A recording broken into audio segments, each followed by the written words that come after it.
Welcome, everyone. We're excited to continue our new FAFP webinar series this afternoon and glad for the turnout. We also thank all of our members and sponsors for your ongoing support of FAFP and to make this series possible. I want to start with a few housekeeping items. Please keep your video and audio off throughout the duration of today's program.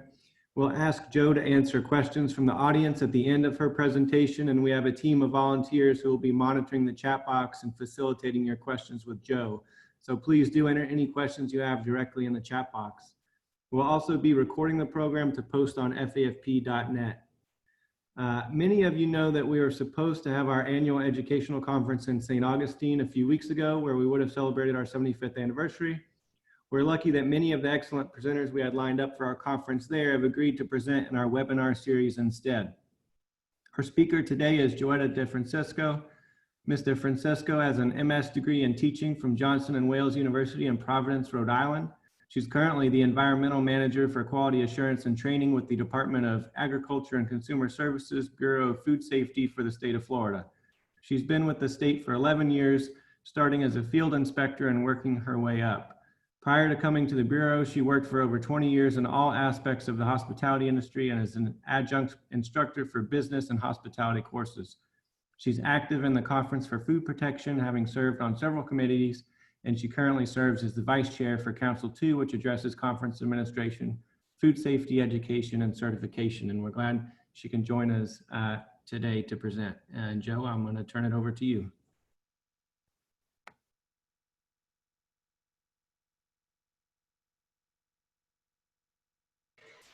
Thanks, Travis. I appreciate it. As Travis said, I'm Joetta Defrancesco. I'm with the Florida Department of Agriculture and Consumer Services, and today I'm going to talk to you about hemp regulation in Florida. I'm going to give you an overview of how everything works and kind of ties together. Okay, so we have some objectives for today. I'm going to give you a little bit of background on the agencies regulating food in Florida because there's more than one. I'm going to give you an overview of the division's role in regulating hemp extracts.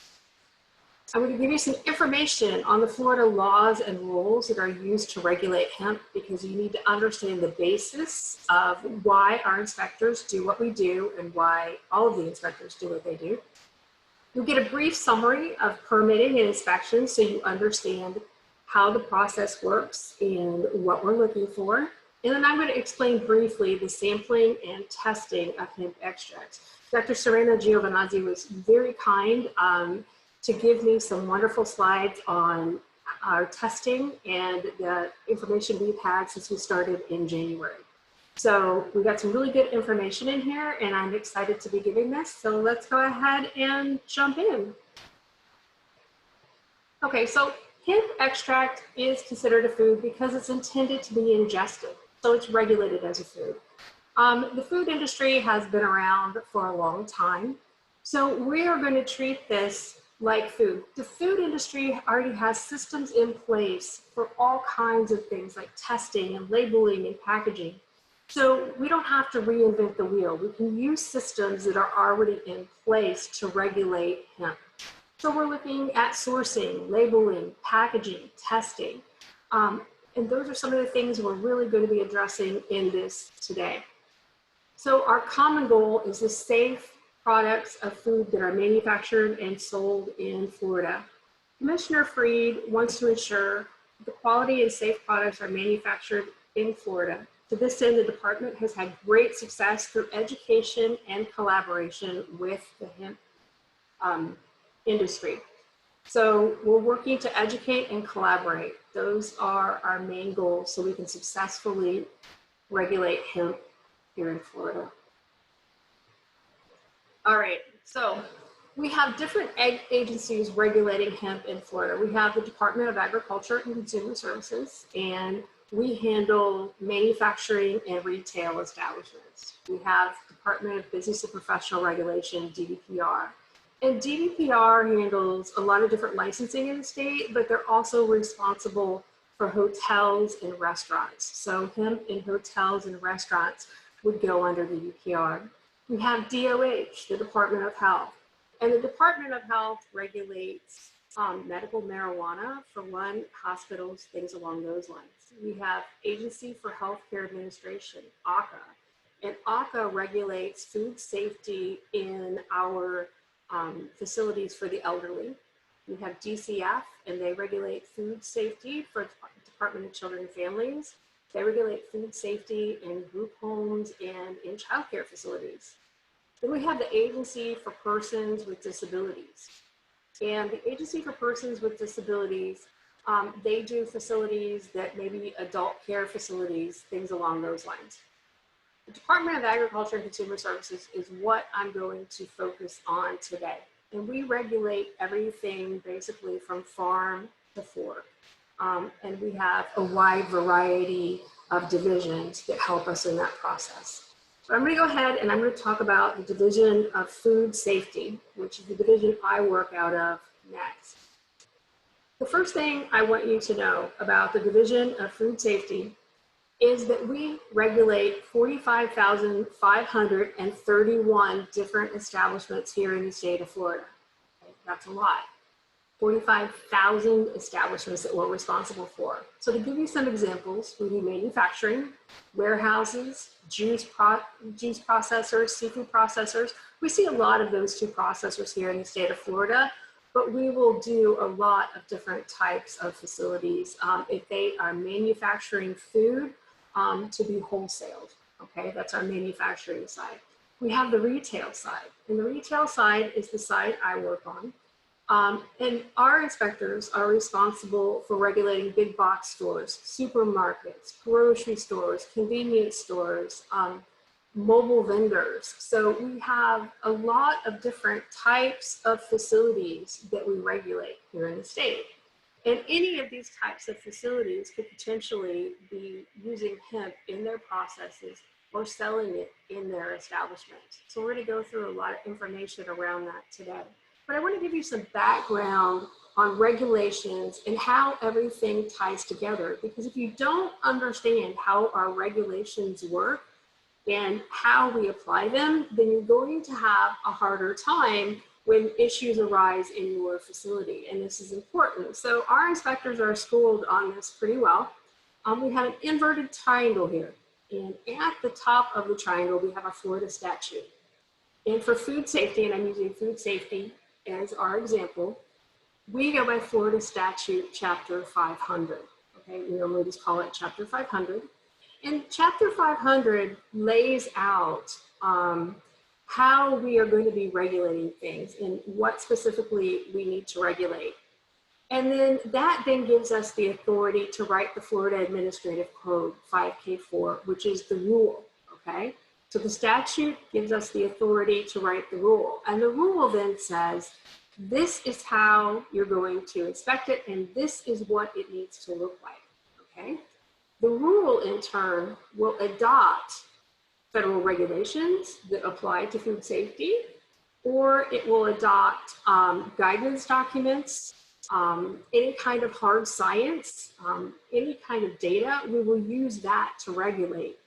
And that, because it's adopted in 5K4, it then becomes our, our guide on how we're doing our inspections. So we have the Food Code and the Code of Federal Regulation, and those fall under the Florida Administrative Code, which in turn comes from the Florida Food Safety Act. So hemp works the same way.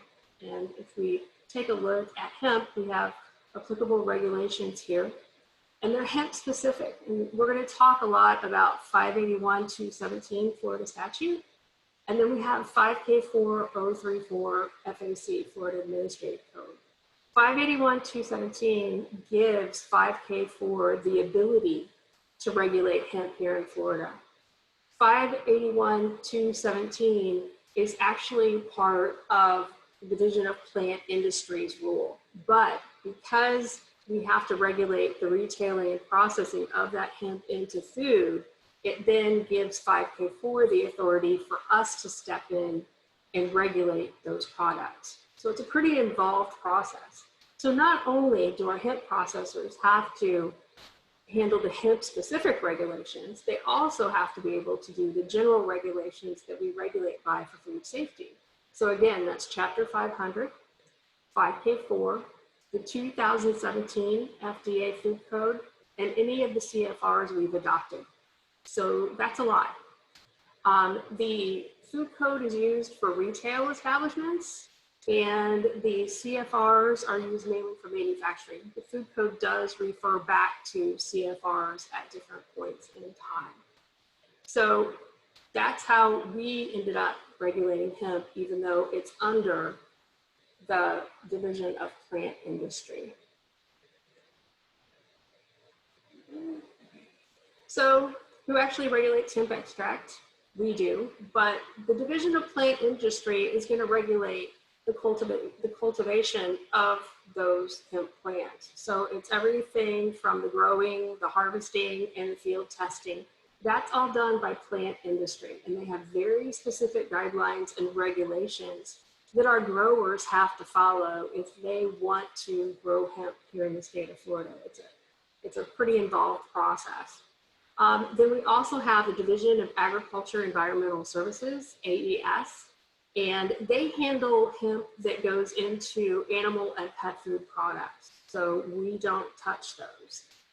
Animal and pet food straight under AES, and so if hemp is going into those, then you would need to contact AES for your proper permitting. And then the Division of Food Safety, that's us.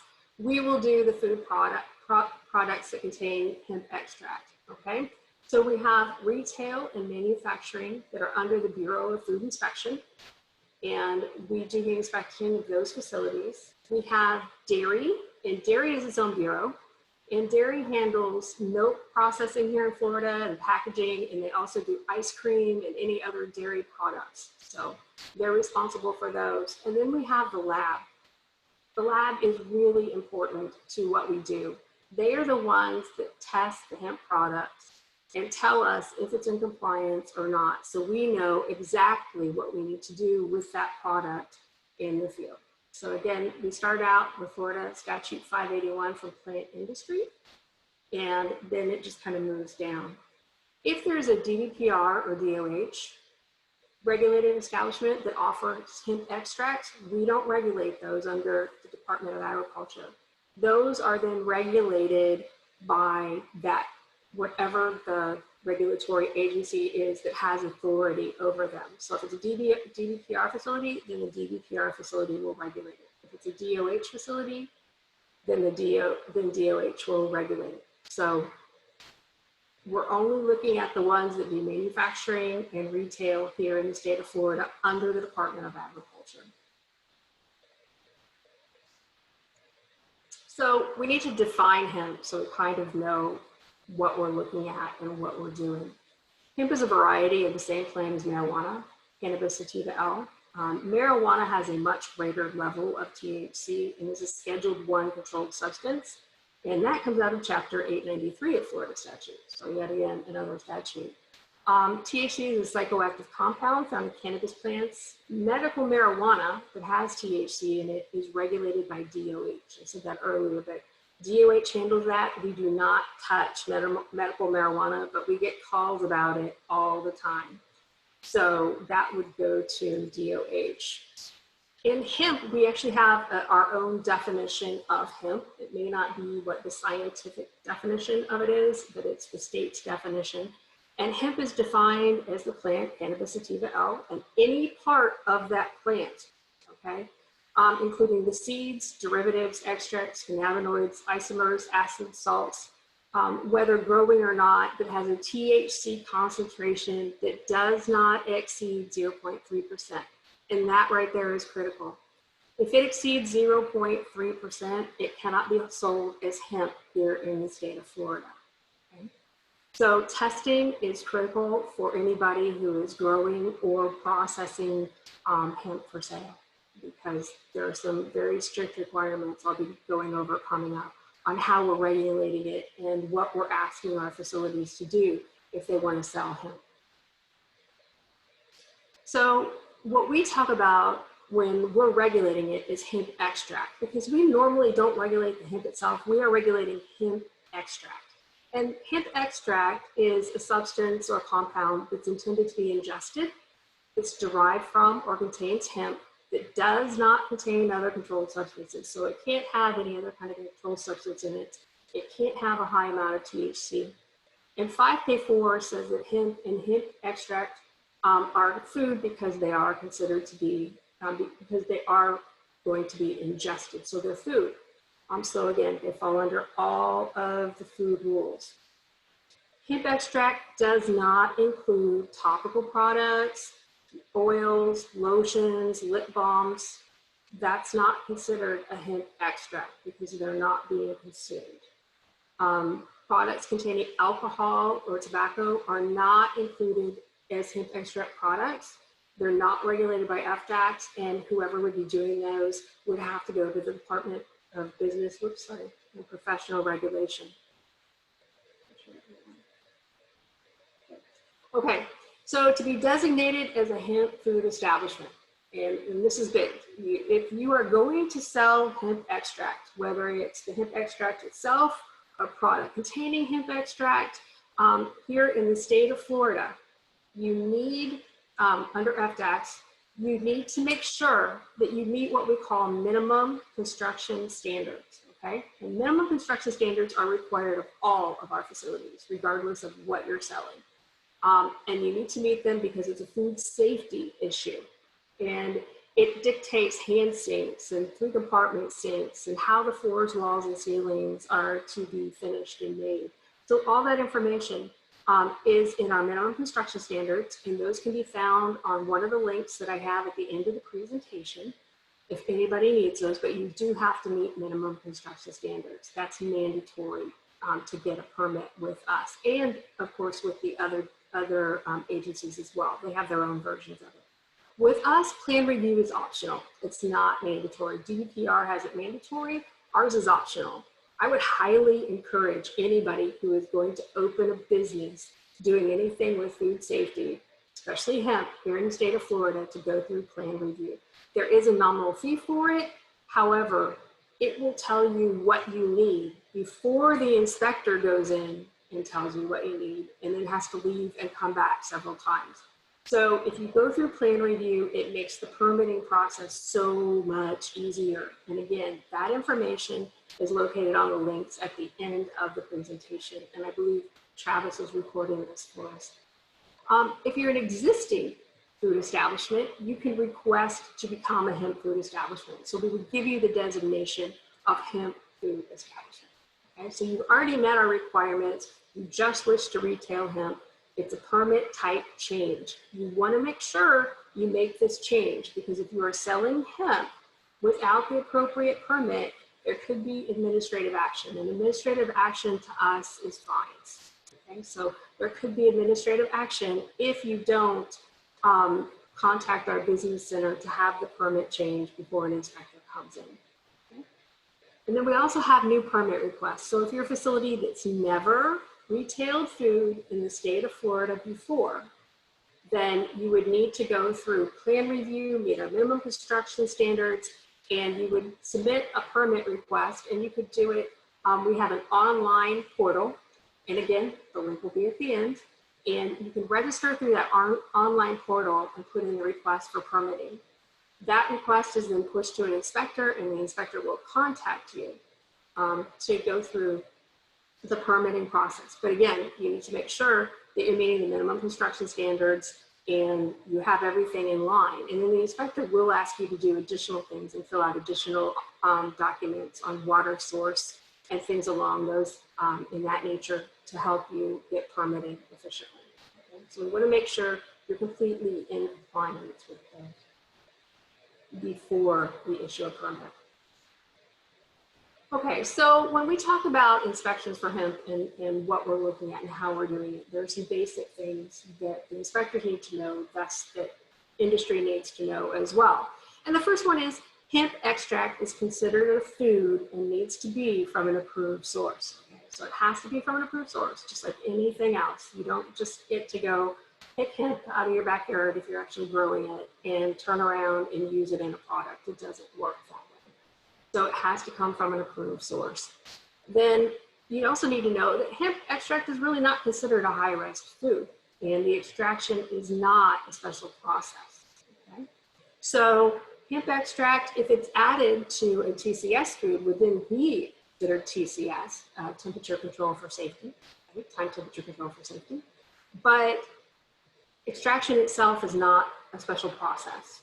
It does need to be controlled. It does need to be done adequately. Otherwise, you can have some serious chemical residues left on the product. But the extraction is not a special process. Cottage food laws do not apply to hemp products. And this is big because cottage foods are really big here in the state of Florida. If you wish to add hemp to your food products, you must have a permit. Okay? You can't, if you're baking things at the local farmer's market or you want to add it to honey, which we have people doing, you do need to have a permit from us. It no longer falls under cottage foods the minute you add hemp to it. So that's really important. We have a 12 linear foot exemption for prepackaged non-TCS foods that includes hemp extract products. So because hemp extract in and of itself is not a TCS product, it falls under that 12 linear foot exemption. And what that exemption says is that if you are selling foods that are not time temperature control for safety, and you only have enough that you have less than 12 linear feet on your retail sales floor, then you don't need a permit. If you exceed that 12 linear feet, or if you add any other processes or products like a soda machine or anything else, then you automatically need a permit from us. But if you are under 12 linear feet of the non-TCS food and nothing else is happening in the facility that we would be inspecting, then you would not need a permit. So that's our exemption. Then mobile establishments, we have a lot of mobile establishments. Mobile establishments go to the same farmers markets as our cottage food people do, but they're permitted with us.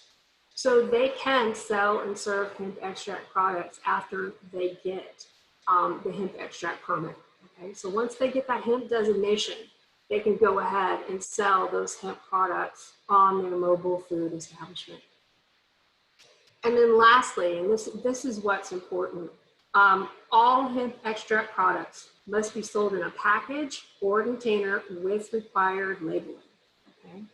This includes products that are placed into a package or container for service to the consumer upon request, as well as bulk products that are displayed for customer self-service, where the consumer places the product in a package themselves. Okay, so any hemp extract product or any item that contains hemp extract product needs to be in a labeled package for retail sale.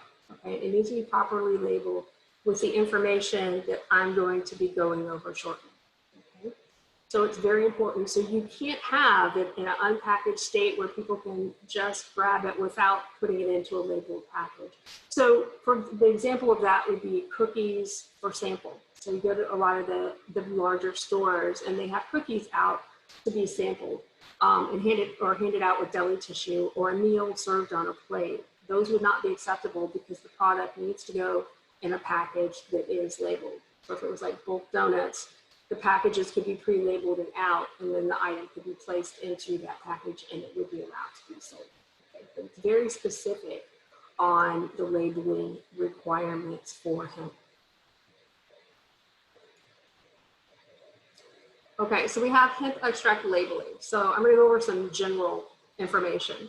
The FDA Food Code and CFR labeling requirements all apply. So any labeling requirements that apply to other foods also apply to hemp extract products. So all the general labeling requirements, nutrition facts, everything, that all applies to hemp as well. So you have to meet all of those requirements, and you also have to meet the requirements from 581. Okay? So no health claims are allowed. You cannot make any health claims. So you can't say it's intended for diagnosis, cure, mitigation, treatment, or prevention of any disease. And if you do, it's considered misbranding. Okay? And in that case, we would come in and we would place the product under a stop sale. We would say you cannot sell this product because you are making claims. The claims such as helps, supports, or promotes, if they relate to normally bodily function, like helps increase blood flow, okay, they can do that, but because it's not saying it cures or mitigates or anything else. So it's a very fine line on what is acceptable and what's not acceptable. So we're constantly, reading something and saying, okay, is this acceptable or not? So it's, yeah, sometimes it's a little iffy. I wish I had put up some of the examples of what we have. So again, there are additional labeling requirements for hemp extracts, and all hemp extract products, including supplements and bulk dispense products, must adhere to all labeling requirements. Gotta happen. And the thing is, I don't want you to think this is just for hemp. We do this for all foods. If a food is misbranded, we stop sale of that food. If it's missing an allergen, that's misbranding, we stop sale of that food. So it's a health and safety issue. So it's not just for hemp that we do these things, it's everything. Okay, so when we look at hemp labeling, number one, I want to say that we do not approve labels, and this is big. We have a lot of companies that call us and contact us, and they want to say, is this label, is this label right? Or can you approve this for me? We don't approve labels. We can provide information, and we can suggest that somebody contact a lawyer specializing in labeling. Those would be your best bets. But we can provide basic information on how products are to be labeled. Okay? So there are requirements in 581 that actually set forth what has to be on that label. And as we go through, I'm going to go through them right here. And if you look at the bottom of your screen, you can see there's an actual sample label. So the numbers that I'm going to go through are associated with the item, so you can see exactly what it's supposed to look like. Okay? So it needs to have a scannable barcode or a quick response code, a QR code. And most phones automatically have readers on them now. If you go to take a picture, it'll actually bring up the information that's associated with that QR code, which is really great. And that code needs to be linked to a certificate of analysis of the hemp extract by independent testing laboratory. I have a certificate of analysis, a COA, on the next slide to show you what that looks like. But the barcode or the QR code needs to be linked to a COA, so we have that information, okay? You have to have a batch number or a lot number on that label. And it's not just for recall purposes. It's really important. The batch number, the lot number needs to match the certificate of analysis. And then you have the internet address or website where batch information can be obtained. Okay? So that needs to be on there. And then you have the expiration date. And the expiration date may not seem that important, but when it comes to products like THC, when it sits over time, the THC can become more psychoactive, which in turn, you're upping your THC amount after it sits for a while. And that then can make that product be out of compliance and be over 0.03% THC. Okay, so the dates on those are pretty important when it comes to date marking. We normally say with foods, we're not looking at dates, but for this, the date is a little more important. If specific cannabinoids are marketed, the milligrams per serving of that specific cannabinoid must be listed, and the serving size must be displayed on the nutrition facts label or supplement facts label of the product. So the way around that is to not do specific cannabinoids. Just don't be specific at all. And then you don't have to, have the specific amount on them. And then the one thing that's required, I mean, all of these are required, but the really, really important one, product contains a total delta-9 THC concentration that does not exceed 0.3%, okay? And when this links to that batch, that certificate of analysis that it links to has to show that it is less than 0.3%. And we've actually found them where it says it's over. I think we found one when we first started doing this. So it links to the COA. So I'm going to show you a COA on the next slide. And people in labs are going to be familiar with a lot of this. Since I do more training side of it and actual hands, teaching people about inspections, then this is sometimes a little Russian to me. But Dr. Serena gave us a lot of really good stuff. This is not one of her slides, but it'll help. Okay, so we have the certificate of analysis. It's prepared by an independent accredited testing laboratory, and that tells us the hemp extract is a product of a batch tested by that lab. Okay, so it's going to tell us that lab tested it. I cut off the information on the top for a reason. The batch contains a total delta 9 concentration less than 0.3% again, and it doesn't contain contaminants that are unsafe for human consumption.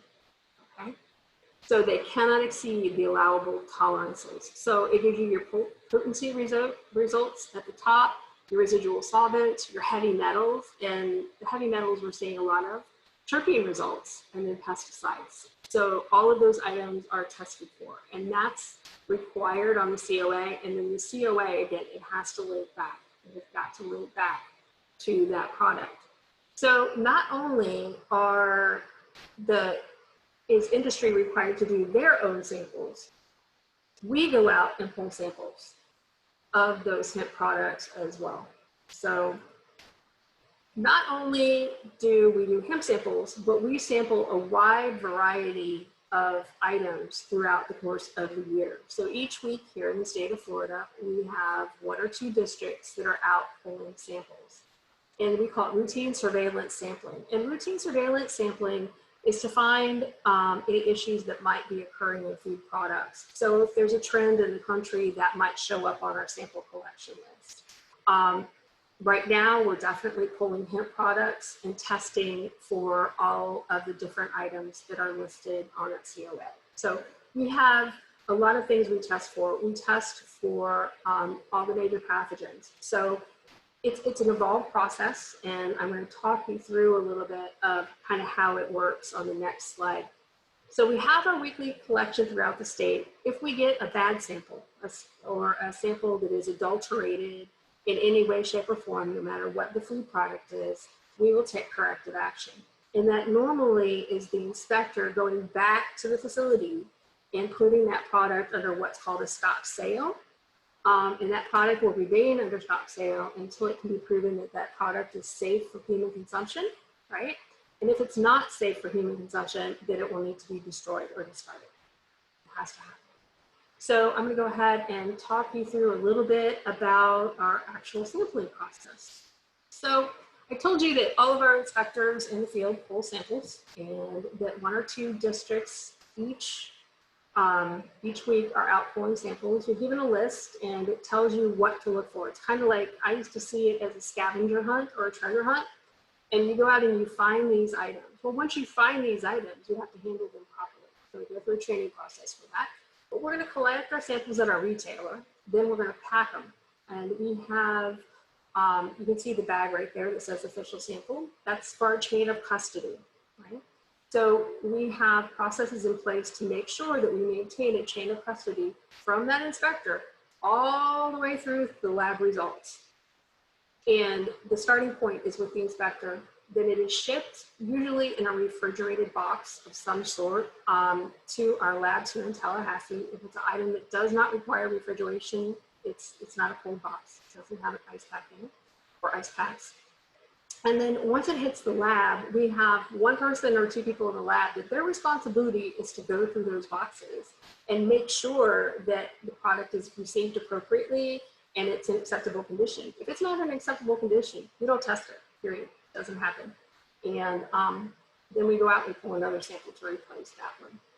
But that's how the process works. And then the lab then will test these items. And the next slide, I'm going to talk a little bit about specifically what the lab is testing for when we're testing hemp, because hemp is what we're talking about today. But the processes are the same for any food product that we regulate here in the state of Florida. Hemp is just our new food that we're regulating. Okay, so what are we testing for exactly? The declared amounts of hemp extract and the specific cannabinoids are verified by the lab during routine sampling. Okay, so we want to know the potency of this hemp or this hemp extract. The contaminants, in addition to the requirements listed in Chapter 500 and Rule 5K4, food consisting of or containing hemp extract shall be considered adulterated pursuant to Section 500.101A if contaminants are detected at levels greater than those listed in this rule. So it's adulterated if it has levels greater than listed in 500.101A. Then we also look for pesticides. There's a panel of 64 pesticides that we look at. And we look at cadmium, lead, arsenic, and mercury as heavy metals. So we're going to talk about lead specifically in the slides coming up. And then we talk about they sample for biological contaminants. So we have staph and pathogenic E. coli, Listeria monocytogenes, and Salmonella. So if we get a sample and it's found to contain levels of any pathogen, toxicant, solvent, metal, or pesticide not enumerated in the Florida law, then the food shall be considered adulterated. So if the levels are above what is in our statute, in our rule, it's considered adulterated, or if it has something in it that may not be laid out in our rule or in our statute, it's also considered adulterated. Okay? So once the product is considered adulterated, then we have to go out and take action on that product because we don't want it in commerce. So our lab is a very critical part of what we're doing in food safety in the state of Florida. I can't stress that enough. They're an amazing group of people. So Dr. Serena was really great, and she gave me some of the results from testing here in the state of Florida. So this was January through May, 137 samples, okay? We had 5% were above pesticide limits, 20% contained heavy metals, specifically lead, and 75% did not meet the potency claims. People are consuming these. They are consuming these products. So number one, the potency isn't what it's supposed to be, probably lower than what's declared on the label, because if it's higher, it has to be destroyed. So lower, it's going to get stop sale as well. Lead, I mean, we really don't want people who are ill consuming lead in any way, shape, or form, or anybody consuming lead. Some of the levels are really high. We'll go over those next. Pesticides. And the next slide, we start talking about lead a little more in depth. Okay, in 24 of 137 samples, lead was detected, but below the 0.5 parts per million limit. Okay? So some of them were as low as 0.02 parts per million, but we had them as high as 0.27 parts per million of lead. That is a lot of lead. In total, lead was detected in 33 of 137 samples, or in 24% of the samples tested. So 24% of our samples had lead in them. And then this suggests that lead is a prevalent contaminant entering the chain from one or more sources. So how does lead actually get into the product? Well, it could be growing it could be in the soil when it's grown and taken up that way, or it can be in the packaging or something in the process. Okay, so if it's in the packaging, it can leach out over time, making the concentration higher and higher as time passes. So any kind of packaging or anything that goes along with our hemp products needs to be food grade packaging. Okay? This is really important. Anything that comes in contact with food must be food grade. You have to remember, though, a lot of these products are coming from all over the world. So we really want to be careful about what people are consuming. So we're doing a lot of testing.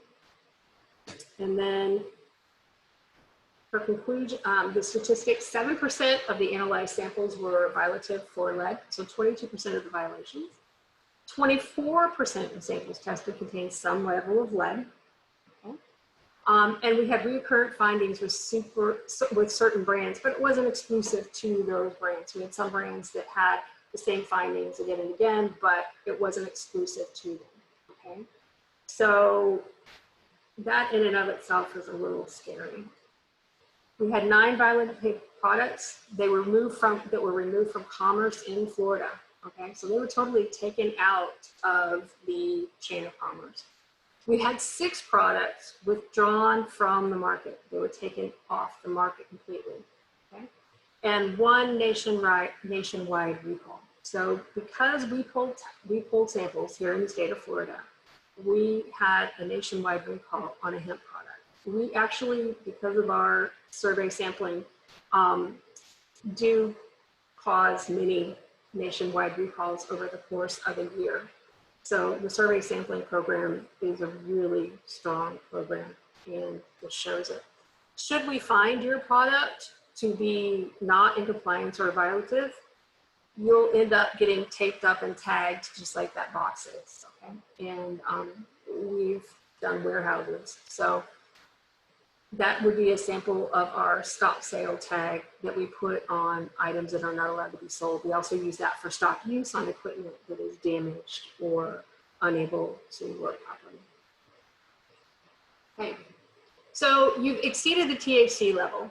Now this only applies if you've exceeded THC levels. It doesn't apply if you have lead in your product, because if you've exceeded THC, it's psychoactive, so we want to make sure that the product is disposed of properly, okay? So there's a hemp waste disposal manual that has to be followed for the destruction of that product. And that hemp waste disposal manual can be found on our FX website. And again, links will be at the bottom of all of this.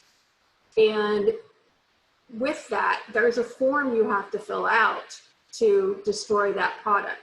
You must use the methods in the hemp waste disposal manual to make sure the product is discarded properly, and you also must fill out the form that I'm going to show you on the next slide. And this is a notice of disposal. It's mandatory that you fill out this form. And once it's filled out, the inspector will handle it from that point on, and we'll go through the process of properly disposing of those hemp items. Okay? It's a lot of paperwork, yes, but we want to make sure that those high THC levels don't end up back in commerce in any way, shape, or form. And this again comes from 581. So it's laid out exactly how this needs to be done and handled. And then when we went into rule, there was more information there, and then we have policies and procedures that set out how we were going to make this happen. So it is mandatory if you have a product over THC. Again, if it's any other issue, with branding issue or anything else, we'll handle that differently. But anything that has too high of an amount of THC has to go through the disposal. Okay, so I've got the resources on the next two slides. But I just kind of want to recap what we went over a little bit. It's a lot of information, I know. We talked about FDACs and what our role is in regulation of food safety. We talked about a little bit, just an overview of what the other organizations are that handle food safety here in the state of Florida, all 7 of them. We talked about a little bit about the permitting process and where to find that information, because it's critical that we get our hemp establishments permitted and that we get them permitted before they're in operation. So if you're planning on selling it, please get a permit. We talked about plan review that goes along with that. We talked about sampling. We covered a lot of information in a very short period of time, but it's a general overview. And you know, you're always welcome to contact me. My information will be later in the presentation, or to go to our website. And I have several links on here specific to food, and then I also have links that are specific to hemp. So the first one is our link to our division page for the offices for food safety, and that'll help get you to the permitting section. It'll also get you to the general food safety information that is located with the permitting information. So anybody who's getting a permit, there's some general food safety information that's there as well. And then we also have an establishment inspection expectations document that kind of talks you through how our inspections work from step to step. And I didn't include that in this presentation because that's a lot. It tells what we focus on and what we're coming in to do and how we introduce ourselves and everything else. So, and that really helps if you've never been inspected by us or you're getting permitted for the first time. It'll really help you understand what our process is. And then we also have information on our state hemp program. And of course, again, 581-217 is hemp specific, and 5K4.034 is hemp extract in food. So we have both of those that you can just Google those and they'll come up online. And you can look through those. And in fact, it's really good reading if you're interested in food safety or hemp or both. because it tells you what we're doing in food safety here in Florida. And then we also have hemp specific webpage, and that's the hemp CBD in Florida. And that'll take you directly to hemp, and that has a lot of really good information. And then I would suggest if anybody is planning on retailing hemp or selling hemp here in the state of Florida, we have our hemp food establishment guidance. And that document gives some really clear information on what you need. It lays out labeling, it lays out a large portion of what I went over on the presentation today. So I'm really happy to have been able to present this information. It was a little rocky at first, but I'm grateful to have been able to come here and talk to everyone about the Department of Agriculture, because one of our jobs is education. We want to make sure that we're educating industry on what we expect. And so we can work together to improve food safety and improve our hemp regulation as well here in Florida. So let me go to So questions? Awesome. That was a really great presentation. We have lots of good questions. Okay. So the first question was asking if there was any other recalls in addition to the one that you mentioned from the sampling that you guys have done. I am not aware of any other recalls at this time. Not saying there haven't been, but I'm only aware of the one, and Dr. Giovanazzi gave me the information yesterday. So I would assume it is the most up-to-date information we have at this time on hemp itself in Florida. Okay. The next question is, how is the expiration date determined? Oh, that is not determined by the Department of Agriculture and Consumer Services in any way. That is determined by the establishment. They would have to do shelf life studies on the product to be able to determine what that expiration date needed to be. That is up to the establishment. So the onus of that is on industry itself, not the Department of Agriculture. Okay. You mentioned 5% tested above pesticide limits. Is that a higher percent positive than similar commodities? I'm sorry, I didn't hear the last part. I'm sorry, is that a higher percent positive than similar commodities? I do not know because I don't work directly with the lab. However, I can get you an answer to that question. I'm more than happy to. Thank you. The next question, does all this guidance apply to pet treats and food, which seem to be under a different bureau? No, this guidance does not apply to pet treats and food. This is human food specific. So AES, Animal Industry, they are the ones who handle pet treats and food. And if you go to the Department of Agriculture website and click on divisions, it'll lay out all the divisions in the state. And just click on Animal Industry and it will tell you, it will give you all their contact information, and they can then in turn help you with pet food itself. All right, the next question is asking about supply chain controls.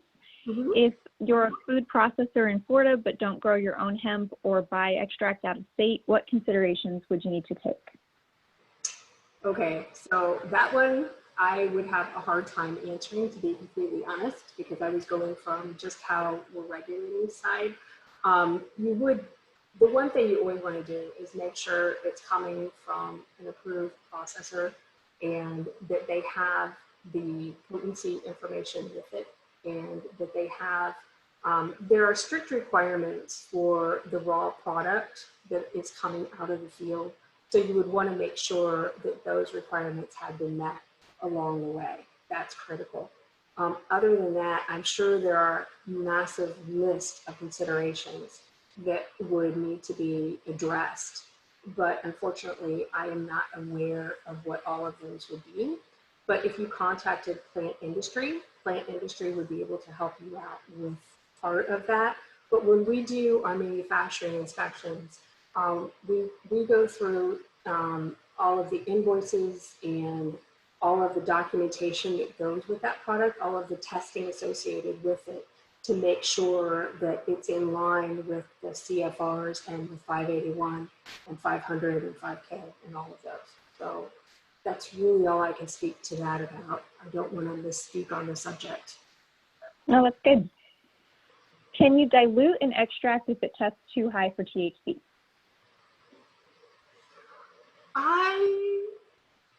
When we first started talking about this, the answer was a flat no, and I don't know if that's changed or not, but initially it was a no, and I haven't been in on the testing discussions in any way or in how that is handled, but the answer initially was no, so I'm going to go with no, but if there is any change, I can let whoever know. Okay, and a similar related question, why do you think such a high percentage of potency tests are in excess of the label declaration? Seems like an economic perspective, it would be the opposite.